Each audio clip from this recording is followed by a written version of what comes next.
Calgary's bomb squad at work. A series of controlled detonations to safely neutralize the potentially hazardous materials. The latest from police on a massive response that has paralyzed an area in the southeast. Tragedy on a southeast Calgary lake where divers recovered 2 bodies from the water. He's beaten cancer and is ready to fly. It could be years, it could be months. They've just kind of left me in the dark. Why this young pilot's career remains grounded. CTV Calgary, local breaking news with Camilla DiGiuseppe. Good evening. Breaking news out of southeast Calgary tonight, where first responders have been dispatched to an emergency call at Mahogany Lake. Police now confirming the bodies of 2 deceased people have been pulled from the water. First responders were called to the man-made community lake at around 5 this afternoon after police say a number of witnesses observed someone struggling in the water. Calgary Fire's water rescue team was dispatched with divers searching the lake, along with assistance from emergency supports on the ground and Hawks helicopter by air. About 2 hours later, divers were able to locate and recover the bodies of 2 males. Now, this is a very popular lake for residents of Mahogany Lake and was busy when this situation unfolded. Police are now in the process of contacting next of kin. They are asking any members of the public who has information about what happened to contact them. The search for 2 adults who fell into Upper Kananaskis Lake in Peter Lougheed Provincial Park will resume tomorrow for a 3rd day. RCMP say the canoe carrying 4 people tipped over just before 4 o'clock Tuesday afternoon. Nearby boaters and paddle boaters raced to help the group and pulled a man and a woman to safety. Another man and woman remain missing. RCMP say the 4 were part of a larger group of international visitors who were camping in the area. They are all in their 30s. Boats and helicopters were being used to try and locate the missing man and woman. The search was suspended earlier today due to high winds. There have been, a pretty significant amount of search already done using things like a helicopter, which traditionally are quite successful. Should these victims made it to land and made it to shore, and so although it's still a search, it's not looking too good right now as far as the safety of these other 2 individuals. RCMP confirmed no one in the canoe was wearing a life jacket. Thursday morning, searchers will use a boat equipped with sonar to do a more detailed probe of the lake with divers on standby. Now we turn to 2 developing situations tonight involving a pair of suspicious packages discovered in 2 different locations, prompting the Calgary bomb squad to be called out. Police confirmed the incidents are not related. This included a significant response for a 2nd straight day in the Manchester industrial area. With an evacuation stretching between 45th and 50th Avenues on McLeod Trail and as north to 1st Street Southeast, police have been warning people to avoid the area as they conduct controlled detonations after a dangerous substance was found by a local business yesterday. Then late this afternoon, another suspicious package was discovered at Judith Umbach Library in Huntington Hills in the Northwest. Terry Fikowski has more.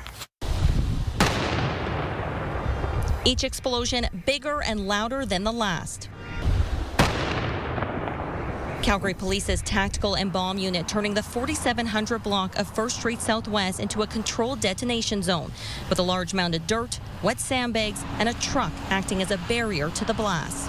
We were asking around what's happening. They were saying, I thought there was a crime at first, or like there is, but apparently there's a suspicious package. According to police, a local moving company was hired to dispose of several substances, but the chemicals were mislabeled and sat in a package for 10 days. When the company opened the pallet Tuesday, they called 911, and investigators determined the hazardous material included picric acid, which is highly volatile when dry. It's used in labs and is more powerful and less stable than TNT, and was behind the 1917 explosion that destroyed much of Halifax. And when it's transported in the proper packaging, it is safe. But in this particular case, because of the way it was left, because of the mislabeling, the fact is that after 10 days that some of the containers started to deteriorate, and so it became a different form of chemical, and it became more dangerous. Police quickly evacuated businesses and nearby homes for public safety, then further extended the evacuation zone on Wednesday. It is a small area of both commercial and residential. There's a very small number of residential homes in that area, and those folks have been evacuated and are being taken care of by Red Cross if they need some additional assistance. Many who work in the area were rattled by the experience, but are eager to learn when they can return. They're taking it quite seriously, so if anything had happened, it would have been quite scary because I work close by. Losing all those calls and customers and stuff, right? Because we do have a lot of walk-in clientele, and then with our plaza being shut down and the businesses around us, it really hurts. Police have now launched a criminal investigation to determine how this happened. Terry Fikowski, CTV News, Calgary. Tonight, police say, along with Calgary Fire, have determined how to safely transport the remaining hazardous materials to another location to complete the controlled detonations. But the area will remain closed off to the public until further notice. And police taking no chances and closed Judith Umbach Library in Huntington Hills this afternoon after an unknown item was found inside. CPS say they were alerted around 1 o'clock today. Responding officers then determined further investigation was needed before deciding the unknown item's potential threat level. The building, which houses the library, is also home to the Thornhill Community Health Center and a daycare. Police indicated later tonight that tactical officers determined the suspicious package was not dangerous. The library will be able to reopen tomorrow. Crews battled the fire at a condo complex in the deep southeast tonight. Firefighters were called to a townhouse development in New Brighton at about 4:20 this afternoon. A second alarm was then called to get more fire crews and equipment to the scene in the 100 block of New Brighton Point. Police say they have been assisting firefighters throughout the evening with evacuations and road closures. There is no official word yet on any possible injuries. The public is asked to stay away from the area while first responders do their work. A majority of Canadians who own a home south of the border are looking to sell, according to a new survey. The Royal LePage report shows 54% of Canadians who own American property are planning on selling in the next year. Of those, 62% say it's due to political reasons, while 33% say it's for financial or personal reasons. It's estimated at about 750,000 Canadians own property in the U.S. But if a material number of people repatriate their capital, take the money from the sale of American properties and invest it in recreational areas in, South Shore of Nova Scotia, the Laurentians, Muskokas, Canmore in Alberta, it could have a material impact on Canadian recreational markets. Of the Canadians who have sold U.S. property or intend to sell, the survey found about a third of them plan to reinvest that capital into Canada. Well, Calgary remains under a heat warning with a stretch of hot, dry days ahead. It's a big change compared to July. Golf courses say they had plenty of tee times available last month, but now things are filling up quickly as we enjoy an extended hot streak. Jacqueline Wilson reports. Golfers were out catching rays and fairways as the heat wave continues. I wear my hat and drink lots of fluid, of course. We're looking for only the shade. It's a far cry from July's wet weather. I was able to golf during the wet. Balls didn't go as far, but that's okay. I golfed in the rain and the wet. It's been nice because look at the courses and everything's green still. It's just beautiful. The nice weather has city courses booked solid for the next few days. While the golfers remain in good spirits, those who work in the heat are doing their best to stay cool. Trying to keep on shade, right? And then use long sleeve. So it keep the sun away from you, and then just a lot of sun protection. Staying in the shade, definitely communicating with the people around you to make sure that they know how you're feeling. drink a lot of water. These conditions can pose a risk for those working outside. When you're dealing with heat to this level, if you're doing especially physical activity outside in the heat of the day, you can be at risk of heat illnesses. Daytime high temperatures ranging between 29 and 33 degrees Celsius are expected this week with no rain in sight. Looks like over the next little while, we're not seeing much of anything. Maybe some, thunderstorm activity through the foothills off and on, but not a lot of action in terms of precipitation in the Calgary region. You saw some rain on the 20th of August, but not much since. So it's been a little bit of a dry stretch, and that continuing this week. A run through the sprinklers will help cool you down. At least that's what some of the animals at the Wilder Institute Calgary Zoo are doing. A little roll in the mud acts as a natural sunscreen for these Red River hogs, though I wouldn't recommend that technique for everyone. Jacqueline Wilson, CTV News, Calgary.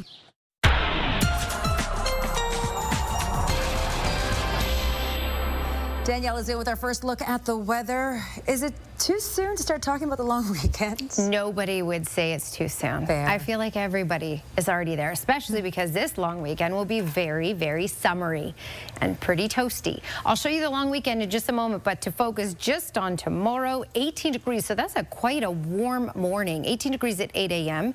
That kicks off your day, mainly sunny skies. You'll notice some clouds increasing in the afternoon hours, especially closer to those supper hours, and a high of 29, potentially even 30 for tomorrow. More details coming up. Thank you, Danielle. A celebration of all things Italian and some great music are coming to the Martha Cohen Theatre. I gotta tell you exact science. It goes like this. Step 1, get everyone's attention.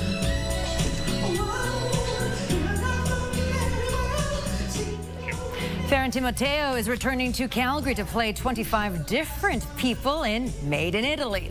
The story is about an Italian teen growing up in Jasper in the 1970s who was determined to be a star. Made in Italy came last to Calgary 2 years ago and sold out all shows. The star says he's excited to be back. It's an absolute gift and a joy. It's an amazing thing to be invited back. It's an amazing thing to feel all the energy from the Calgary audiences that asked for it to come back. And as a result, it just feels celebratory and fun. We had our first paid audience last night, and it was so joyful and happy and so full of laughter. It felt like a reunion. And all the details about the upcoming show can be found at theatrecalgary.com. A young Calgarian who beat cancer is facing another battle of sorts. He's also a pilot and desperate to fly again. Now perfectly healthy, why it's taking so long to be approved by Ottawa. You're watching CTV News, Calgary. A young Calgary pilot who beat cancer is still grounded, waiting months for Transport Canada to approve his medical review. He's been cleared by doctors to fly, but he can't return to the cockpit until Ottawa gives the green light. Mark Villani has more on the delay and why some say more funding is needed to tackle a backlog. This is the plane I trained on. It was a Cessna 172.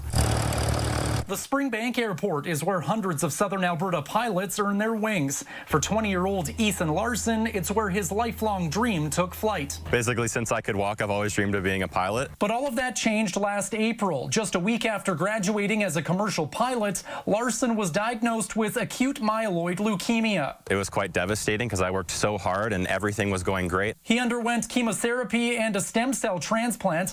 Doctors eventually declared him healthy, and in December, he submitted his medical review application to Transport Canada. Fast forward 8 months, and his file is still sitting in Ottawa. And they told me that if I keep contacting them, it will delay the process even more. I had companies calling me, and they were asking when I can come back, and I just had to keep telling them that I'm stuck on the ground right now. Transport Canada has upwards of 60,000 medical applications to review annually, 25% of which are considered complex. The safety and security of the aviation sector is a top priority. A complex file will result in extended timelines for consideration of flexibility. The last thing you want to do is hold the kid back. Country music star George Canyon is an avid pilot himself. Diagnosed with type 1 diabetes, he knows the struggles of Transport Canada medical reviews. It's not a malicious intent from Transport. It's just, you can imagine the number of files with the limited amount of resource. How do we spread it out? The Airline Pilots Association also warns of medical approval backlogs. calling on Ottawa to allocate appropriate funding levels to Transport Canada to ensure the department is able to meet at minimum established processing standards.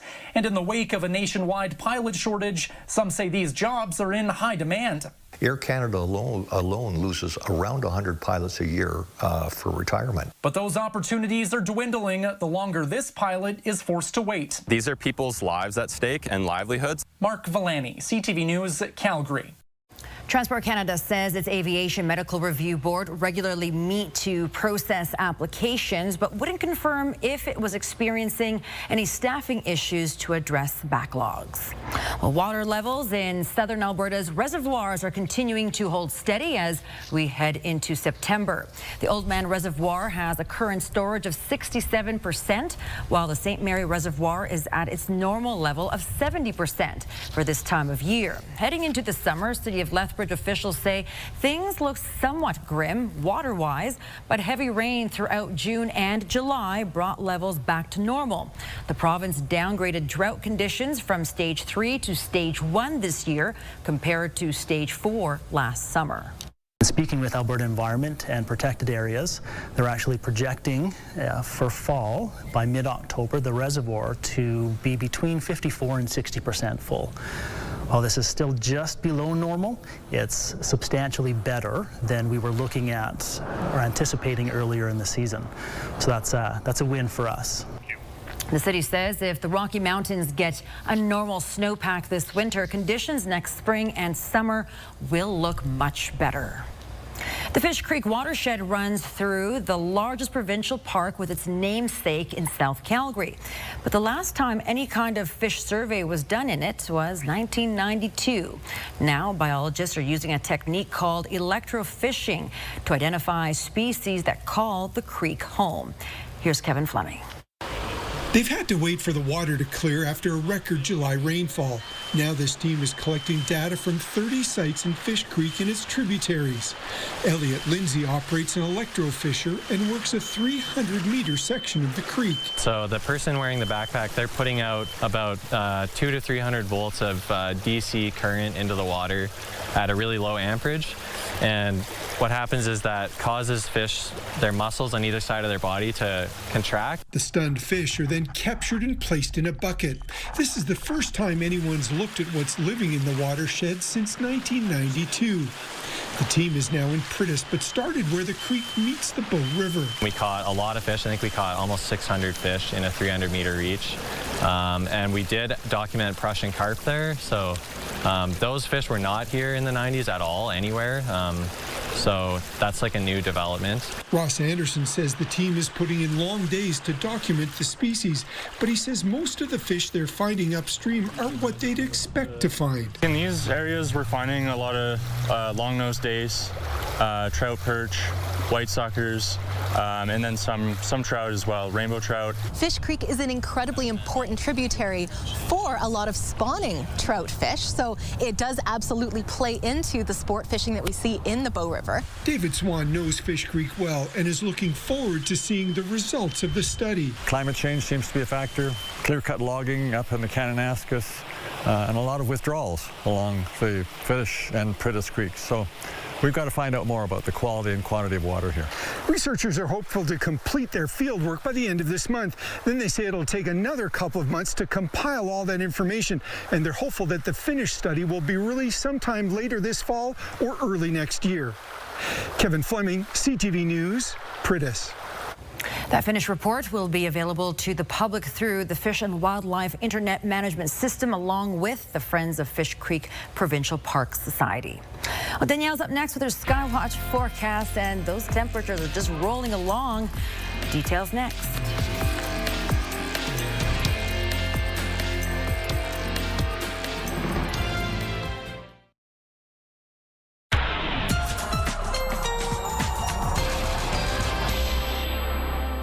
All right, well, lots of heat, especially in Western Canada, specifically Alberta and Saskatchewan, where we have the hottest temperatures in the country for today, with many communities in those 30s.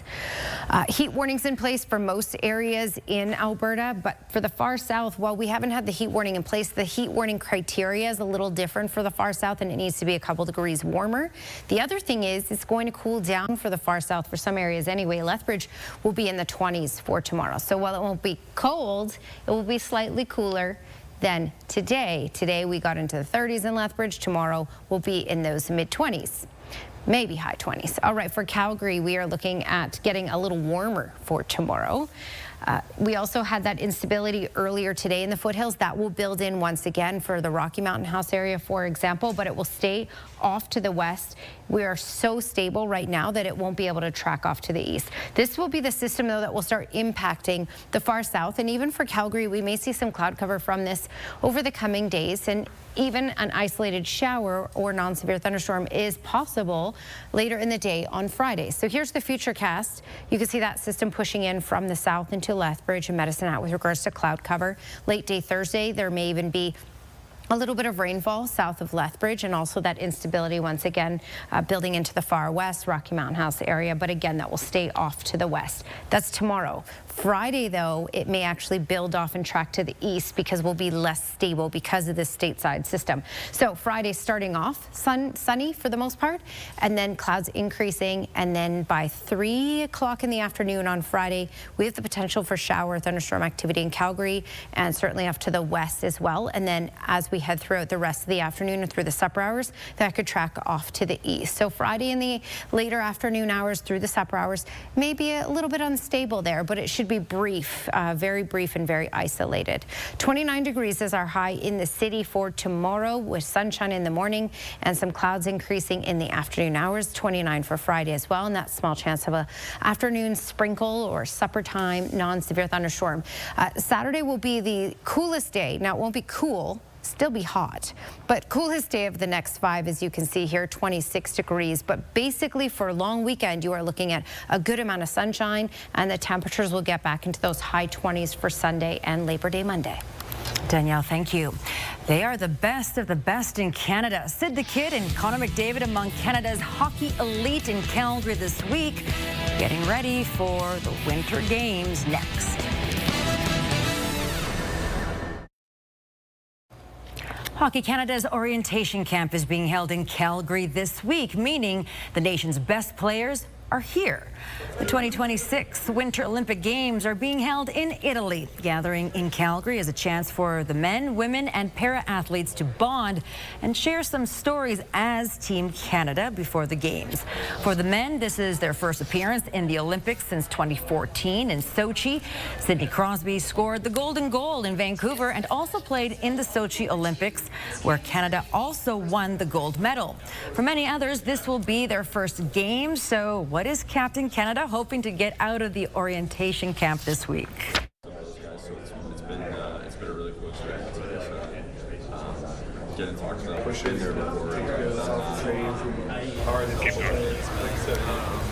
All right, well, we don't have that clip right now, but yeah, Sid the Kid is saying that basically it's really important for them to bond as a team, to come together, to get to know each other and to get those preparations on the right foot. Meantime, we also have Mackenzie Weegar with the Flames. He's, he's excited that he's able to play, or being able to have a chance with all the players in this situation. Now, Weegar is the lone Flame to get an invite to the orientation camp. There are 4 Calgarians that are here: Anin Hill, Cale Makar, Josh Morrissey, and Braden Point. The Winter Olympics from Milan and Cortina run from February 6th to the 26th. All right, that's it for us here at CTV News at 11:30. Thank you for watching. We'll see you soon. Have a good night.